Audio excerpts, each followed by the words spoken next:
رب اشرح لي صدري ويسر لي امري واحلل عقدة من لساني يفقهوا قولي. اللهم ربنا الهمنا رشدنا واعذنا من شرور انفسنا. اللهم ارحمنا بالقرآن العظيم. اللهم اجعله لنا اماما ونورا وهدى ورحمة. اللهم ذكرنا منه ما نسينا وعلمنا منه ما جهلنا وارزقنا تلاوته آناء الليل وآناء النهار واجعله لنا حجة یا رب العالمین آمین۔ اس وقت یہ ہے کہ اصل نماز یہی ہے، یہ سورہ فاتحہ۔ چنانچہ میں آپ کو حدیث سنا رہا ہوں جو صحیح بخاری میں بھی ہے، صحیح مسلم میں بھی ہے، جامع ترمذی میں بھی ہے، سنن ابی داود میں بھی ہے، سنن نسائی میں بھی ہے، اور بہت سی کتابوں میں موجود ہے۔ اور یہ عن عبادۃ بن صامت رضی اللہ تعالی عنہ، حضرت عبادہ بن صامت سے ہے مرفوعا کہ حضور نے فرمایا لا صلاۃ لمن لم یقرأ بفاتحۃ الکتاب،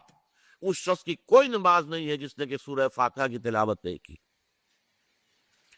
اب اس سے ہمارے ہاں ایک بڑا اختلاف پیدا ہوا، وہ نوٹ کر لیجیے۔ ایک رائے یہ ہے آپ اگر علیحدہ نماز پڑھ رہے ہیں تو ظاہر بات ہے کہ آپ کو ہر رکعت میں خود پڑھنی ہی پڑھنی ہے سورہ فاتحہ۔ جب باجماعت پڑھ رہے ہیں اب کیا شکل؟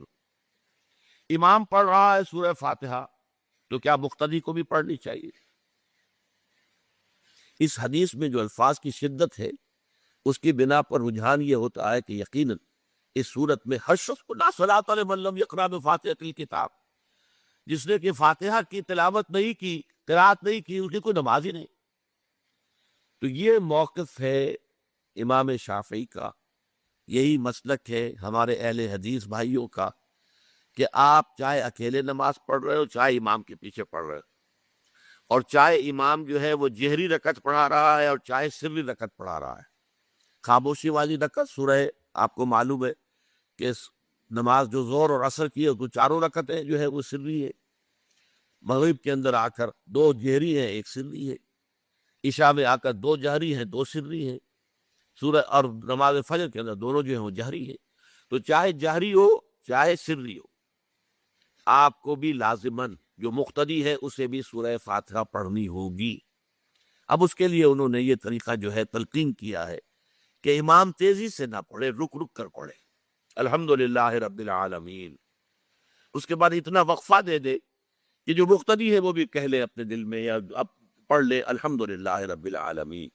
الرحمن الرحیم۔ تو یہ رک رک کر پڑھنا، خاص طور پر اگر آپ کو موقع ہوا ہو کسی اہل حدیث امام کی امامت میں نماز ادا کرنے کا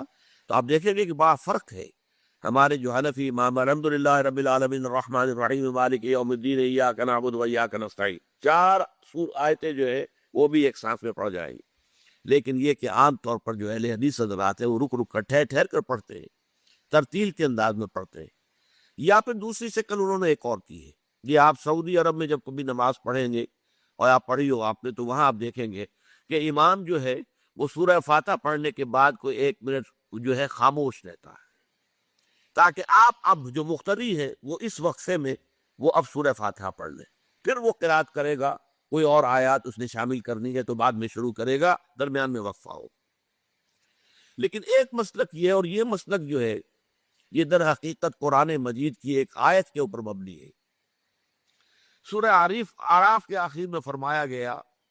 وَإِذَا قُرِئَ الْقُرْآنُ فَاسْتَمِعُوا لَهُ وَأَنصِتُوا،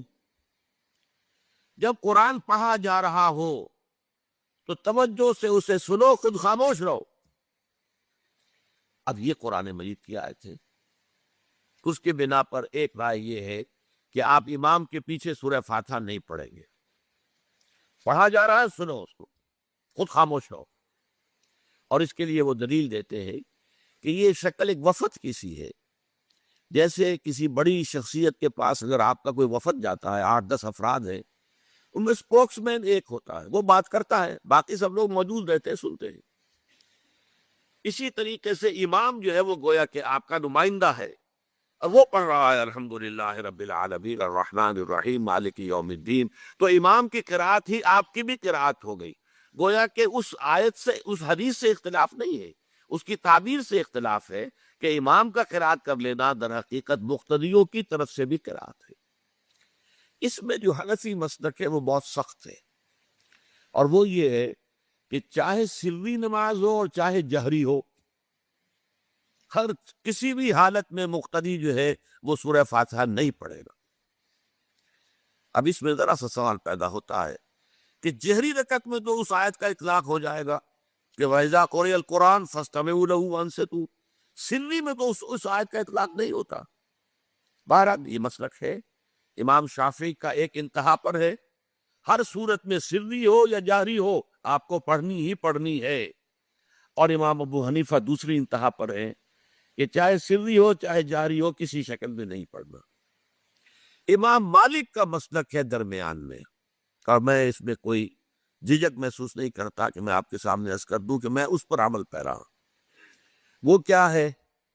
جہری نماز میں خاموش رہو اور سنو، اس آیت کا اطلاق ہو جائے گا جب بلند آواز سے پڑھ رہا ہے امام تو پوری توجہ، فَاسْتَمِعُوا لَهُ، اپنی پوری توجہ کو اس کے سننے کے اوپر مرکوز کر دو اور خود خاموش رہو۔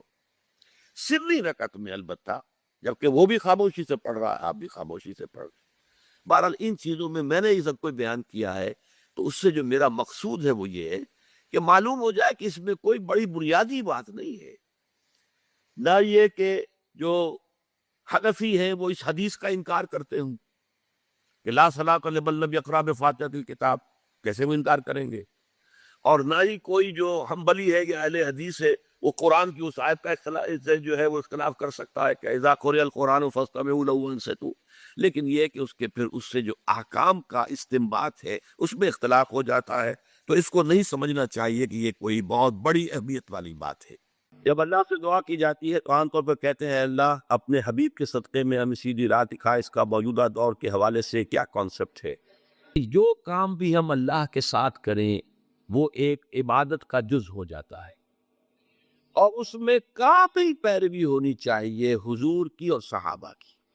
یہ صحابہ سے ثابت نہیں ہے، اس میں یہ ہے کہ ذرا بھی ہم ادھر سے ادھر ہو جائیں گے تو خطرے میں پڑ جائیں گے، مشتبہات میں آ جائیں گے۔ جو چیز صحابہ سے ثابت ہے اس پر اکتفا کیجیے، جب اس میں کوئی محرومیت تھی کسی شے کی وجہ سے کم رہ گئے کئی۔ اصل میں ہم ان چیزوں میں جو کوئی بڑھاتے چلے جاتے ہیں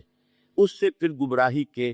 اگر شروع میں وہ گمراہی نہیں بھی ہوتی تو گمراہی کا احتمال اور گمراہی کا امکان ہو جاتا ہے۔ تو کیپ آن دی سیف وے، اور سیف وے یہ ہے کہ جو بھی چیز دعا کے ضمن میں جو بھی دعائیں صحابہ کرتے تھے جس طور سے کرتے تھے، حضور کو میں نے یہاں پہ حضور جیسا صحابہ کو ایڈ کر لیا ہے، کیونکہ یہاں تو حضور کو کہنا کہ حضور کے صدقے حضور کے واسطے یہ اے اللہ ہمارا یہ کر دے، تو یہ تو گویا کہ اگر ایسی بات صحیح ہوتی تو صحابہ کرتے، حضور تو نہ کرتے کہ میرے صدقے اے اللہ میری بات یہ قبول کر لے، لیکن صحابہ تو کرتے نا۔ لیکن یہ کہ یہ چیزیں ثابت نہیں ہیں، بس یہ دلیل میرے نزدیک اصل ہے۔ اب آپ اس پر اپنی دلیل لائیں نقلی دلیل لائیں، اس کا کوئی فائدہ نہیں۔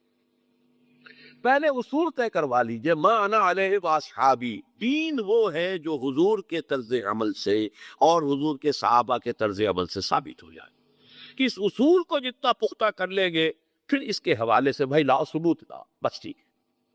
آگے کی بات، کسی بزرگ کی بات، کسی صوفی کی بات، کسی ولی کی بات، کوئی شے دلیل نہیں ہے دین میں۔ کسی دلیل، کسی دینی بات کوئی مزید وضاحت کے لیے کچھ شے ہو